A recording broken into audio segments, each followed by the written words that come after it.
Vlog. Good morning, mga katandem. Kumusta kayong lahat?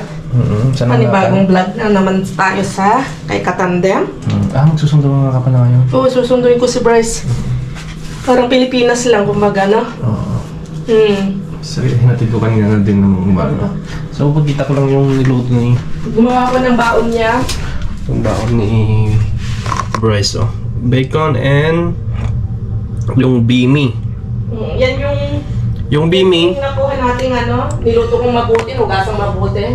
Pwede naman ibigay kay Bryce yan. Oh, nakapak naman. Oo. Nakapak naman yung kinuha natin.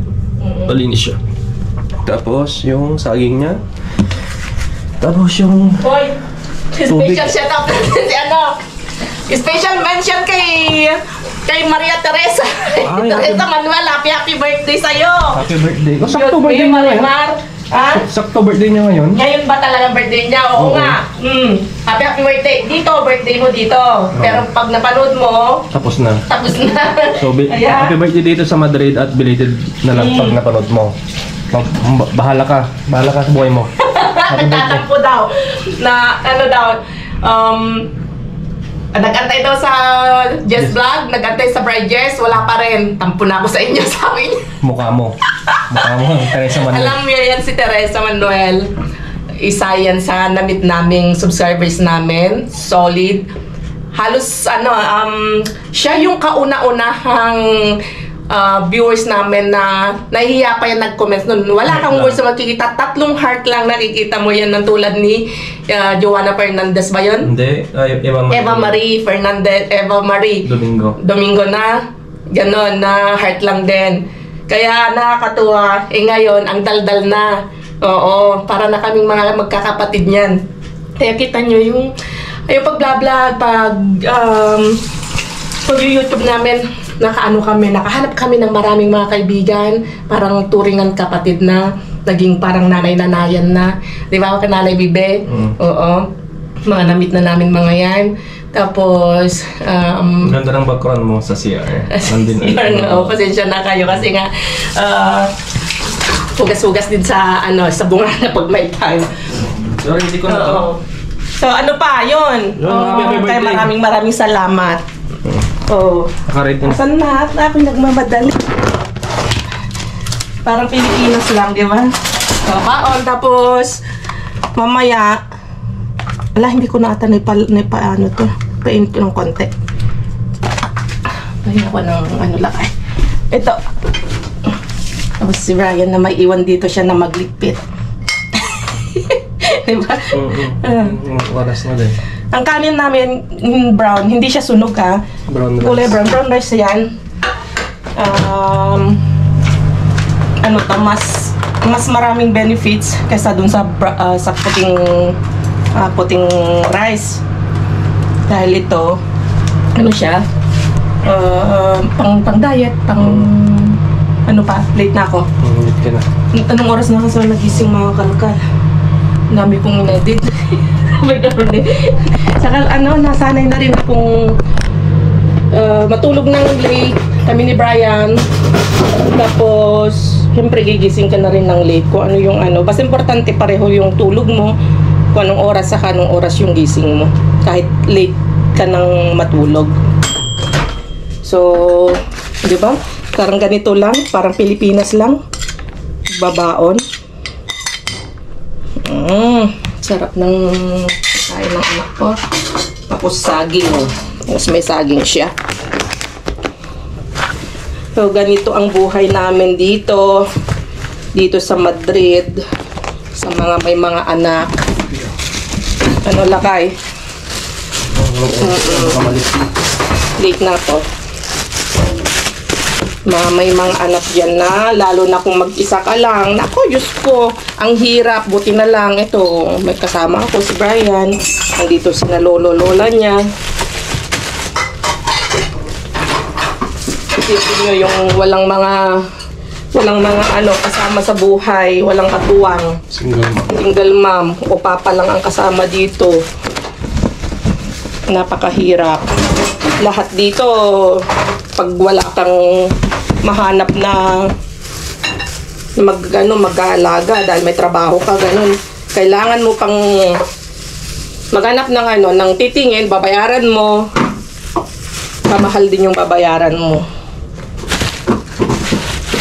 So yun, tatakbo na ako. Kita-kits tayo mamaya dun sa iwanan na natin si Brian. Siya na maghuhugas. Siya nang bahala dito sa kanyang buhay. Balo na lang ako sa buhay ko. Hindi muna tayo bati-bati. Bye-bye. So yun mga kalkan. Kita-kits na lang tayo. Maglalakad pa. Mahaba pa yung lalakarin ko. Pag ako'y bumababa, hindi ko na ginagamit tong elevator. Wala. Pag umaakyat, oo, ginagamit ko kasi mahirap yung umakyat. Pero pag pababa, okay lang kasi pababa naman. Para naman makatulong tayo, tipid-tipid din. Hindi para sa may-ari, para makatipid siya, hindi. Para sa enerhiya ng buong, yung Mother Earth natin, makatulong tayo, di ba? Menos energy.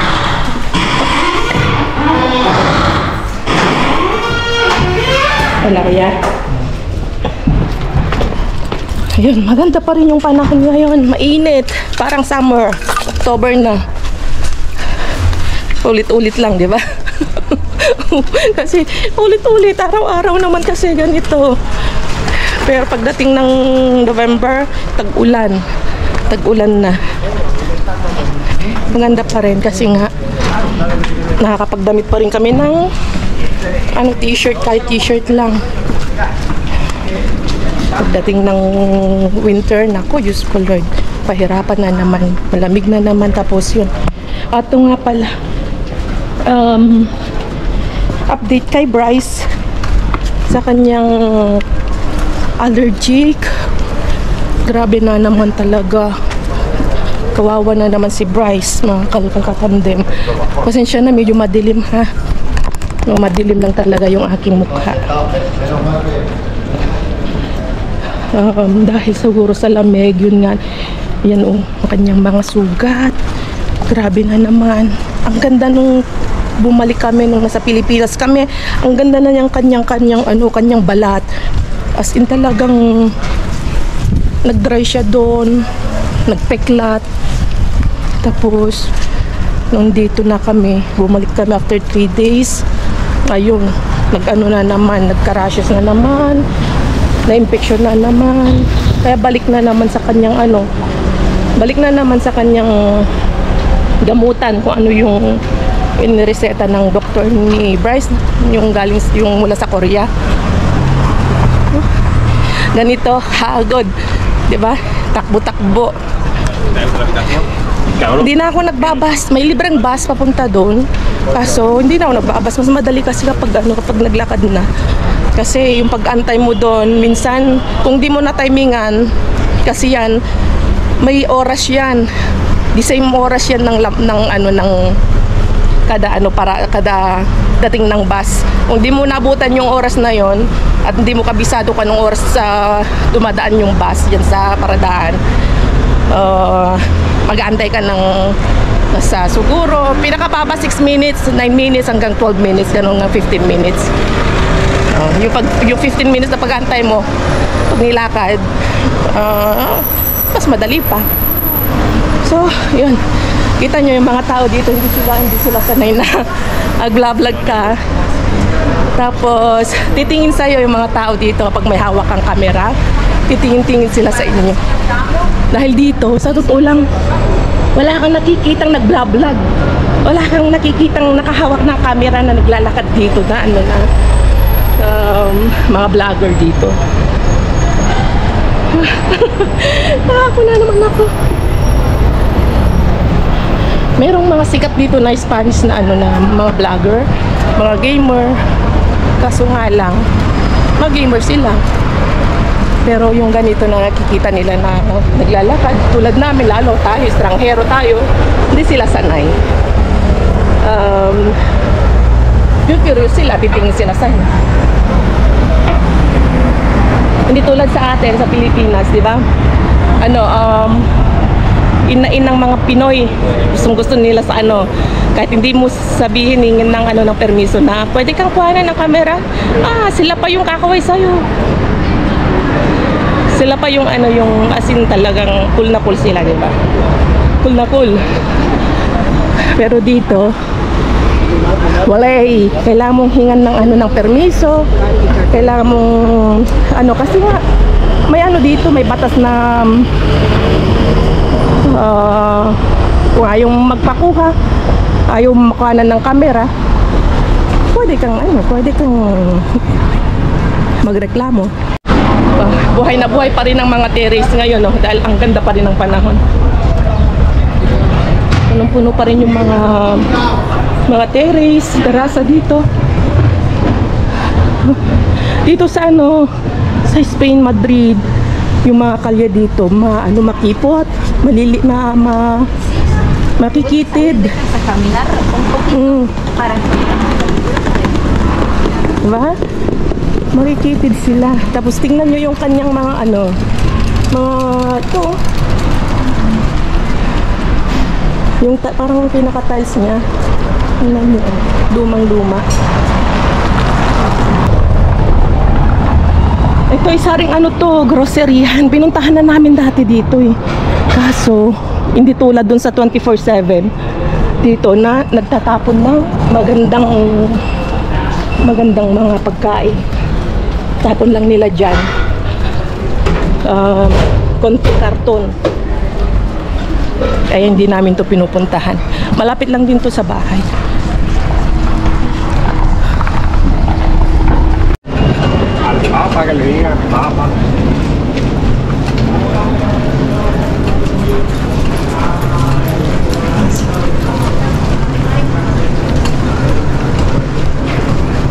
Hindi ko alam kung itatapon to o pero sinusundan ko. Itatapon niya sa gilid. Susunggaban ko na. Ang ganda. Simple ako na sumusunod sa kanya. Kasi dito sa gilid, may tapunan dito lagi. Baka dyan niya itatapon. Ang ganda oh.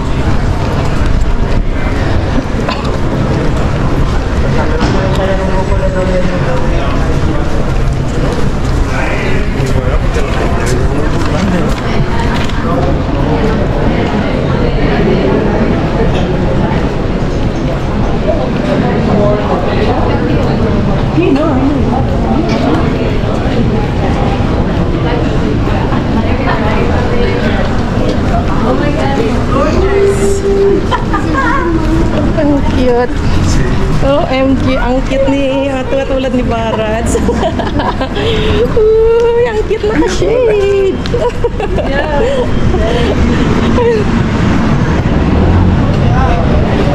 Ayan, na-miss namin si Barats. Ayan, ito. Sinusundan ko pa rin.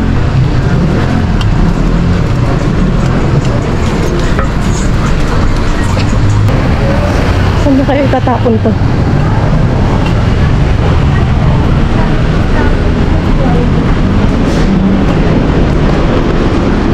Wala. Hindi niya tatapon. False alarm. Dito na ako eh. Liliban na ako dito. Hindi siya dumaretso doon. Wala. Hindi ko naman siya masundan. Ay, sayang. Ganda yung Ay, tatapon lang eh.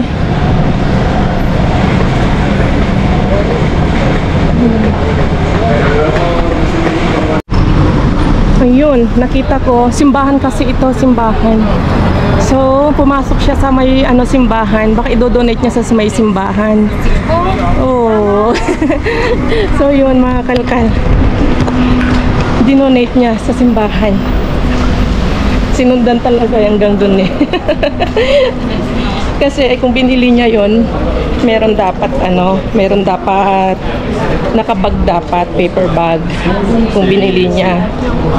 Kaso bit-bit niya ganon, hindi man lang nakabalot. So, ibig sabihin kasi minsan mga nagdadala na ganyan, tatapon na So yun nga, nasundan ko hanggang doon.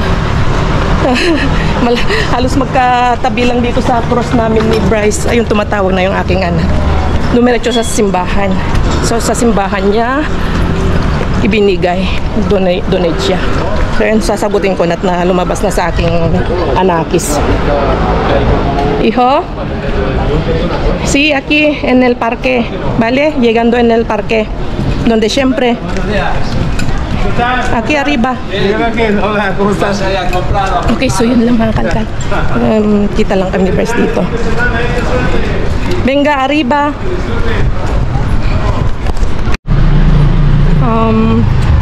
So ata, andito na si Bryce daw.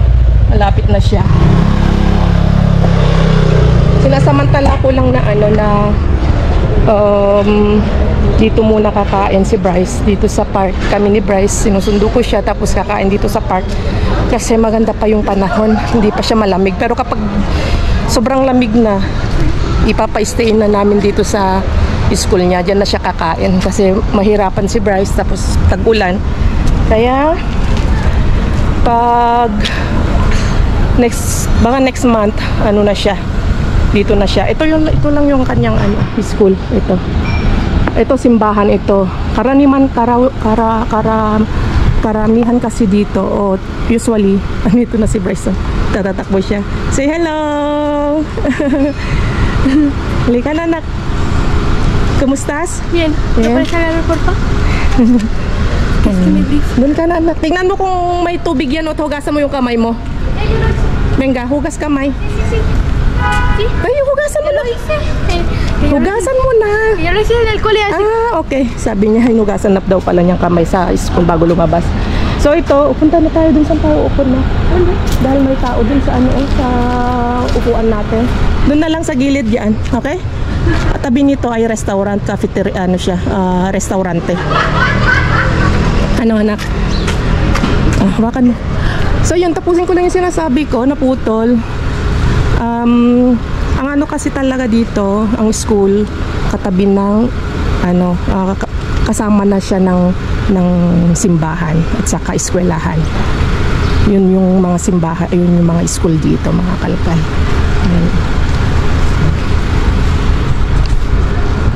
Catholic school. So yan, kakain lang si Bryce.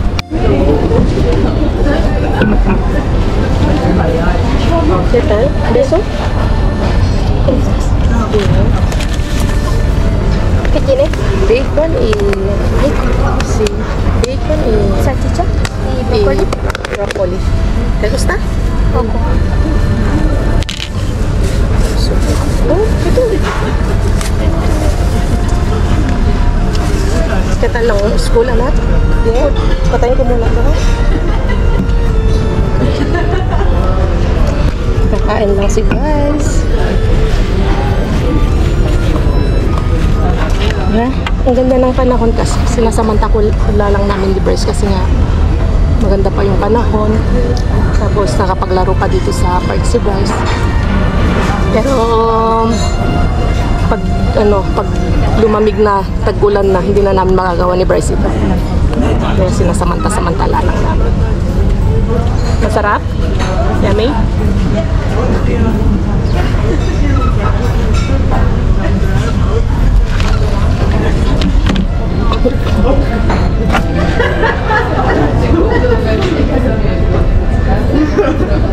Tapos lang din namin nagkape ni Brian.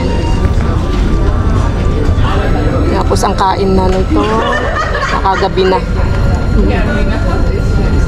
bago mag-dumpster. Gabi na kami kakain. O pagdating galing dumpster.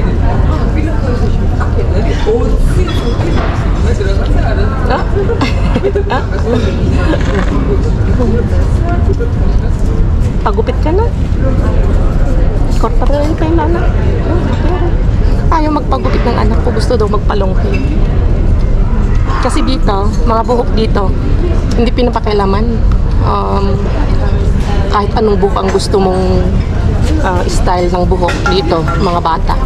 Hindi nila pinapakailaman. Hindi ka nila inoobliga na pagupitan mo yung anak mo, ganyan-ganyan. Obligado talaga na magpagupit. Pero nasa tao, nasa amin na kung gusto namin magupitan. Yan, kahit lampong kasi tawag namin sa Ilocano, yung mga ganyan na buhok. yung mga shaggy-shaggy na matagal nang hindi napagupitan, lampong na tawag doon. Sa atin kasi, di ba kapag nag-i-school ka, lalo na sa malalaki, obligado na kailangan ka magpagupit, very neat yung dapat itsura mo. Eh dito, wala, kahit ano, kahit burara yung buhok mo, okay lang, wala silang pakialam.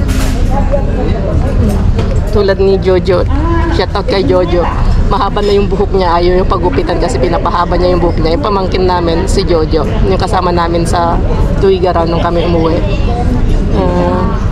Nag-i-school siya, tapos mahaba yung buhok, sinabihan na papagupitan na hindi siya pinapagupitan dahil nga siyempre pinahaba niya yung buhok. Inuobliga siyang magpagupit. No choice siya, kailangan niya magpagupit kasi nga siyempre kailangan niyang sundin yung utas ng school. Dahil kung hindi, pagsak ka sa GMRC. Ayun lang. So, shout out kay Jojo. Kakain lang si Bryce. Dito sa tapat namin, ang daming bunga ng olives. Ayan siya. Maliliit pa siya, pero ang dami niyang bunga. Pag lumaki-laki yan, pwede tayong mamitas.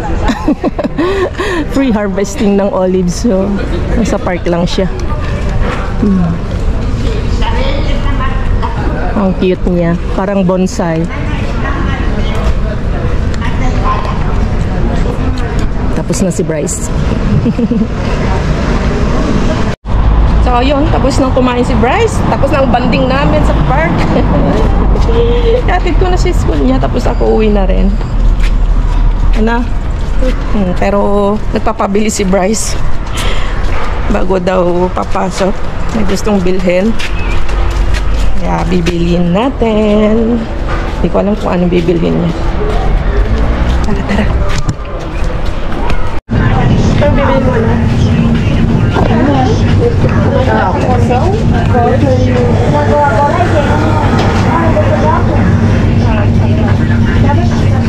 Hola!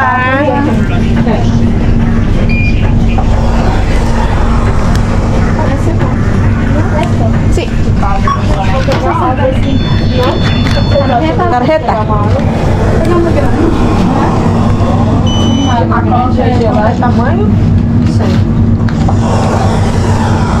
Hola. ¿Ya está? No pasa nada, ya está. Gracias, hasta luego, buen día. Ano si alam ka na nga rin. Papasok na ako mo. Bye-bye, papasok na daw si Bryce.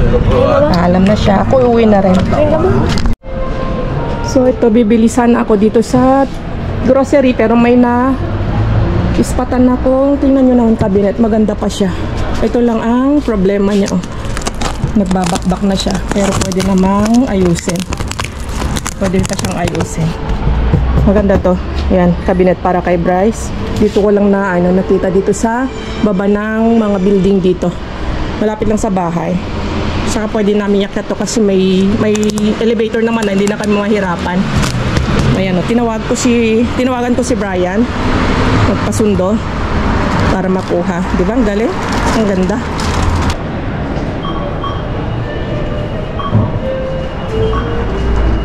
So yan, napapatingin yung mga tao. Mukhang nagugustuhan din. Kaso nakabantay na ako dito eh. Kaya kasi dito kapag okay pa yung mga mga gamit, lalagay lang dito sa harapan ng bahay nila. Kung sino yung gusto, kukunin nila. Diba? Patuwa lang. Daming tumitingin. Gustong kunin ata din. So syempre, tayo na nakauna. Inaantay ko si Brian eh. Pag bibilhin mo ito mga kalkal, siguro to nasa 100 euros na rin. Kaya kapag save tayo ng 6,000 pesos, malaking tulong na rin ito. May bili natin ng ibang bagay kaysa bibili pa tayo ng cabinet na tulad nito. Kanina nga ito, tinanong ko itong nakaupo dito na namamalimos. Sabi niya, oo, matagal na nandyan. Kasi alam niya, so kasi matagal na siya dito. Ngayon na si Brian.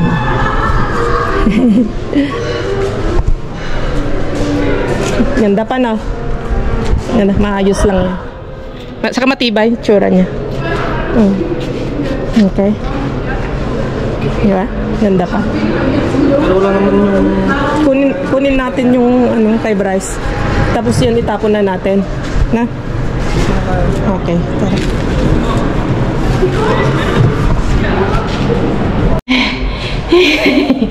Nagpawisan kami ni Brian. Medyo mabigat din. Hindi namin alam kung kakasya sa elevator. Kasya siguro. Oo. Hindi namin alam kung kakasya. Sana kakasya. Ha? Kasya siya. Uy. Laking tulong nito. Pag may mga naharbat tayo, mga mabibigat, may elevator na tayo. Kasya. Ayan, kasya. Wait! Thank you, Lord. Kasya siya. Wow! Ang saya. Ayan, ano pa pala. Maluwang pa sa taas. Wow! Ganda! Ang ganda-ganda po. Panibagong blessing. Nakajakpat na naman tayo ng blessing. So, dito na tayo. Okay, so puputulin ko, tutulungan ko si Brian kasi mabigat. Dito muna. At ilinisin ko muna. I-disinfect. Tapos, ayusin ko yung pintuan niya. Ayan. Dito.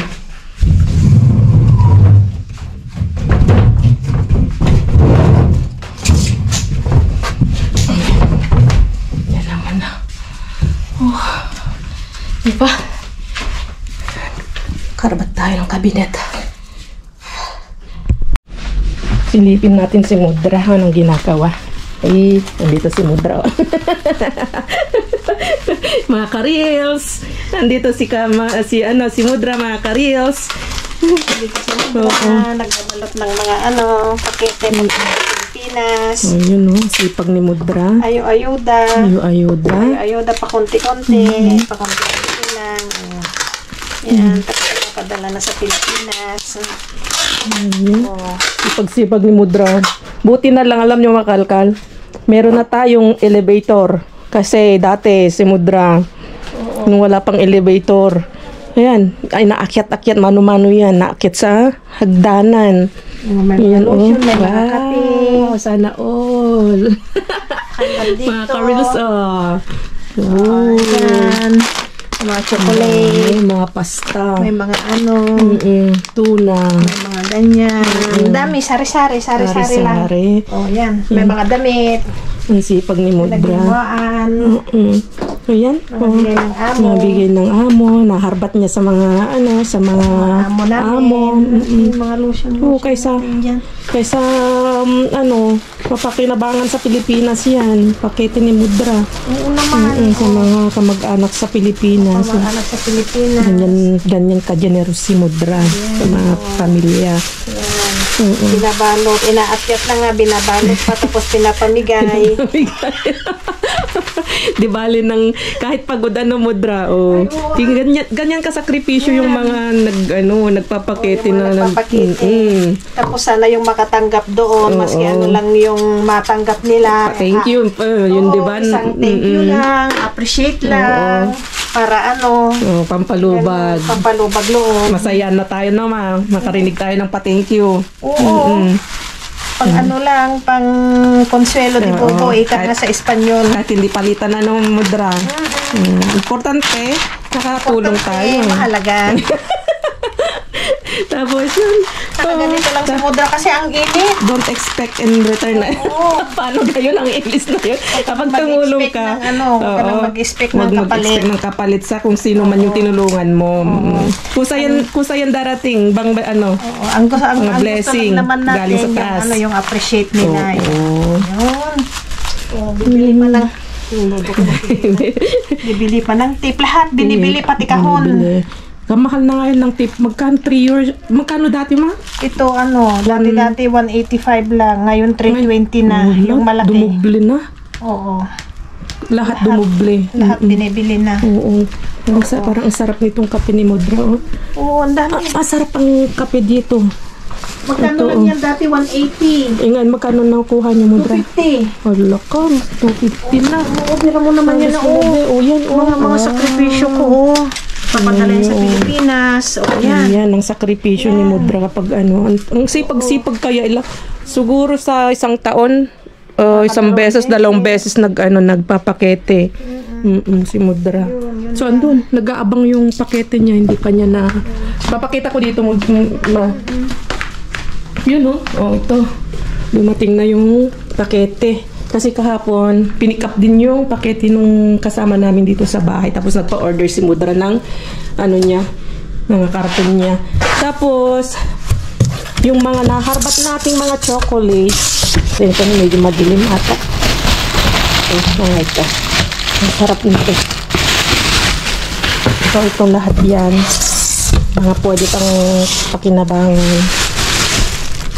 Lahat yan, isiksik lahat yan sa pakete. Dahil si Mudra ang magpapakete ngayon. Yan. Sa loob. Iba't-ibang klaseng chocolate yan. Yan. Andun pa sa baba, sa ilalim. Babalutin na raw ni Mudra ito para safe na. Diba? Karils. Saan ka pa? Ang dami. Saan yan? Sa dumpster yan, mga Karils. Saan ka pa? Diba, hindi na ako bibili. Mga pulboron. Andyan pa. At least matitikman din nila sa Pilipinas. Meron pa sa box. Nakanilabas na. Diba? Ang dami. Dami pa pakinabangan. Hindi na ako bibili. Hati-hati na lang sila doon. At least makakatikim din sila ng galing basura. Galing basura, pero okay naman mga yan. Hindi basura lang na matatawag, pero malinis na lang yan. Kasi nakalagay sa isang ganito mo. Doble-doble naman ang niyan. Nakasil naman. Oo. Kung kami, ang sarap magkain ng chocolate kaso nga lang. Naku, diabetes. Hindi na diabetes tayo. Hindi na pwede. Pamigay na lang natin sa Pilipinas, mga bata matutuwa. Kasi hindi pa naman kayo makakapagpakite. Ako magpapakite, ako magkikinabang. Kasi tayo, nagsasawa na tayo dito, mga chocolates. May mga ganyan. I-share natin yung mga chocolates na matikman nila yung mga chocolate ng Espanya. Ang Espanya na tinatapon lang dyan sa basura sa bansalang sa Pilipinas. Ang daming hindi nakakatikim ng chocolate, mga Karils. Diba? Isang ganyan. Isang sako. Mga pulboron pa. Yan, may mga sabon, may mga coffee na malalaki. Grabe, magkano bili nyo dito, Madra? 6 euro. 6 euro. So, sa Pilipinas, magkano yung 6 euro? Almost 6 times 6, 36, 360. 360. Ang bilis ng mathematics ni Madra. Sana all. Bilis mag-compute. Kino-compute ko pa lang Dati nang na-compute ni Mudra. Ganyan, may mga sari-sari. Yung order ko. Yung isang maliit na ganyan Mudra sa atin, 40 pesos, 1 euro, ang liit ng laman. Order ko kinidibi. Wow. Tapos ito naman, 130. 1 euro 30 cents.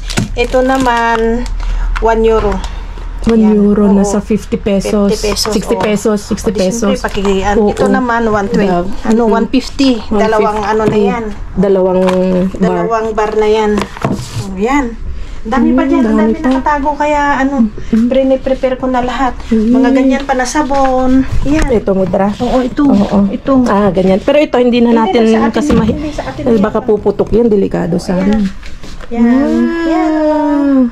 Mga Karils. Mga Karils. Nandito na si Mudra. Ano na lang ang binibili. Papadala sa Pilipinas. Yan. Yan, para sa pamilya. Para sa pamilya. Hati-hati sila. At least, pag nakarating doon, happy naman sila. Happy sila. Diba mga Karils? Ganyan si Mudra kabait. Yan. Ganyan kabait. Pero pag magalit naman, tigre. Kaya wag niyong gagalitin si Mudra. Ay, naku, Okay, sige na, Mudra. Okay lang. Saya Para makapagbalot Sige ka na. na dyan. Okay, sige Gracias. po. Thank you, Mudra. Grabe, sipag ni Mudra, no?